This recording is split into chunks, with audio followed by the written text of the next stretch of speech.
back to episode 2 of Bloom Again. This week, we will be talking about learning to rest without guilt. And if you are listening to this episode driving or washing, or maybe you're just having a very hard and long day, just know that this episode isn't about telling you what to do less or trying harder to rest. It's about understanding why rest feels so out of place for you. Why is it so hard for you to rest? Because so many women, rest doesn't feel neutral. It feels heavy and it feels irresponsible and it feels like something that they must earn. In order for me to rest, I must earn this rest. And if that's you, you are exactly where you ought to be, because this episode will help us to just dive into all of this and to explore it more.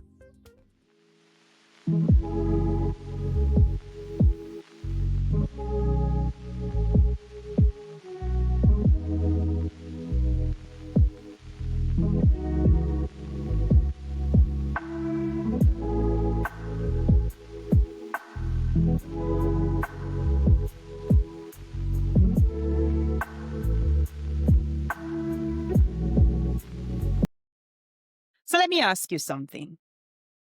Have you ever sat down to rest and instead of feeling relaxed, your mind starts racing and you start thinking about a million and one things that you have to do or was not able to accomplish? So you think about what you should be doing, who needs me, or how far behind will I be if I take this moment of rest? And you have that quiet voice inside of your head that is saying, you know what? I can't rest now. I'll rest after I'm finished with this one more task. It's always one more task. And sometimes, even when your body's exhausted, rest seems to just feel unsafe. If that resonates with you, I want you to know that you're not alone in this. And there is nothing wrong with you. You don't have a motivational problem. You don't have a discipline problem. And it's definitely not a character flaw. It is what we call survival mode. And survival mode is something that a lot of us find ourselves in for a very long time, just to stay afloat and just to keep on living. Research in psychology and neuroscience, it shows that when someone grows up in environments that marked by scarcity or instability or emotional unpredictability or just chronic stress, the brain adapts. And it doesn't adapt in any dramatic way where it's evident or it's obvious. But there is a quiet and invisible way that the brain adapts to all of what's going on. And now you've taught your nervous system has learned that I have to stay alert in order to be safe. And so your productivity now becomes protection. And your busyness now becomes your only source of security. And doing, constant moving, becomes how you avoid losing ground. Science shows that when stress is ongoing, I'm not talking about just having a bad day, but just years of pressure, the nervous system learns to stay on high alert. Rest doesn't feel relaxing. It feels risky. And that prolonged activation of fight or flight response keeps your body in a state of readiness, even when there's no immediate danger. So your nervous system it's constantly going. And so you're just in that place where it feels unnatural to just take a breather. It means that your rest can feel vulnerable. And when you're in a place of stillness, you feel threatened. And if you slow down, it triggers anxiety instead of calm. So when you hear someone say to you, just rest, you can't rest. Your body does not hear relief. It hears risk. And so for many women listening, rest was never modeled as something healthy or allowed. Maybe growing up, you learned that rest was laziness. Growing up in the Caribbean, if you ever stop to just breathe or to just do something, your parents will come and say, you don't have anything to do. You don't have anything to do. You don't see X, Y, Z, Z in the house to do. It's as if you can't even stop to just have a breather. Rest was only for when everything was done. Rest was indulgent, and rest had to be justified. Or maybe rest simply was just not available. For single parents or single mothers, rest isn't available because you have to be the person who shows up emotionally. You have to have the many jobs because you are the person providing financially. Physically, you just have to be there. So rest isn't available for you. You can't recognize or even stop to think about resting. So you learn to push, and you learn to endure, and you learn to survive. And the thing is, survival does do its job, but even though survival has gotten you here, survival mode is not sustainable. Survival mode will never allow you to live a full and a fulfilling life. Survival mode is not sustainable. Survival mode will never allow you to live a full and fulfilling life. It will never allow you to become the best version of yourself. It's designed to get you through, but not to get you to where you ought to be. And there is something that we don't talk about often enough. When rest is postponed, the cost shows up quietly. Because we will pay the cost. There's no doubt about that. If we don't rest physically, the cost will be exhaustion. And you will find yourself that it's illness that cause you to pause. It's illness that cause you to stop and to rest. You will realize that you stop dreaming, not because you don't want to dream, but because dreaming feels very impractical. You start making safe decisions instead of aligned decisions. And joy just feels very distant. It feels as if you don't even know how to be joyful and happy anymore. You feel productive, but you also feel disconnected. And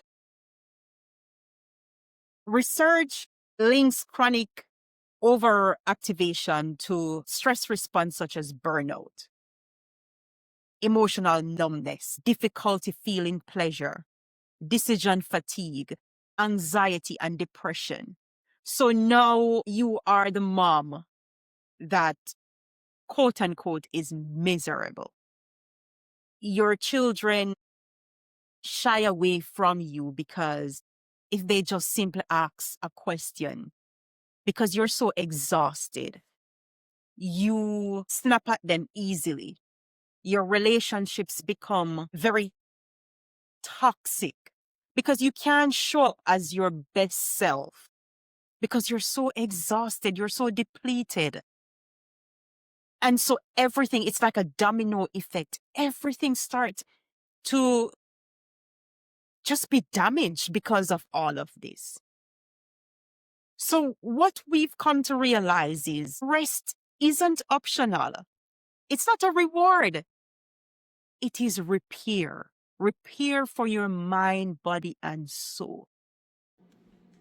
If you've made it this far in the episode, I would love to hear your thoughts on the topic. Message me on Instagram at BloomAgainPod and let's connect. While you're there, hit the follow button so that you can be the first to receive new content. So let's switch gear and reframe what rest is for a moment. Rest is not that you're doing nothing forever, or you're giving up on your ambitions, or you're losing momentum. Rest is the nervous system learning to be safe again. And safety doesn't come from forcing stillness. It comes in small, consistent signals of permission. So you're going through your day and you give yourself a time to just stop and breathe. You give yourself a moment to take in the sunset or the sunrise. You give yourself a moment to walk by the water instead of taking the same route that you did when you're going home. You give yourself a moment to just listen. All of these little steps are resting. This is practical, small steps that we can do to rest. It doesn't mean that you have to sleep for an hour or you have to sit and watch a movie for 45 minutes. It just means that you stop to be aware of your surrounding, of things that are happening to you. And you stop to do the small things that you like and enjoy. Nothing is wrong in enjoying life. Nothing is wrong in appreciating nature. And those little things are resting. And it does help your nervous system and your body to feel safe. So I want us to try in this moment, just for one moment. I want you to inhale through your nose